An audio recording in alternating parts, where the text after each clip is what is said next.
Welcome to Study Loop. This is chapter 37, problem number 2. There is a muon whose lifetime is given as 2.2 times 10 to the power of negative 6 seconds. It lives on its own frame, it lives 2.2 times 10 to the power of negative 6 seconds before it decays.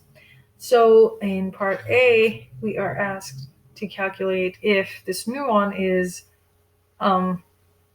moving with respect to the lab at a velocity 0.9 c, then what is the average lifetime measured in the lab frame?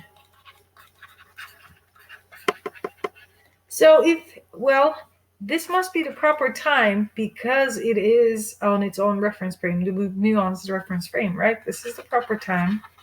So in order to calculate the time in the lab frame, all we need to do is T over gamma. Remember this equation. And here we're actually looking for T, right? The average lifetime measured in the lab frame is going to be gamma times T naught. Then the gamma is, as we know, square root of 1 minus V squared over C squared times T naught. Now, if you plug in numerical values, 0.9 c squared divided by c squared times T naught was 2.2 times 10 to the power of negative 6 seconds. Then the time in the lab frame is going to be 5.05 times 10 to the power of negative 6 seconds. Now that we know this, in part B, we're further asked to calculate the average distance measured in the lab. So distance measured in the lab.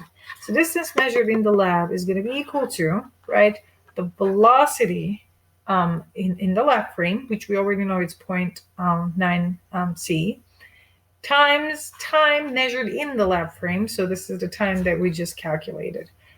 So then 0.9 c, let's open up what c is.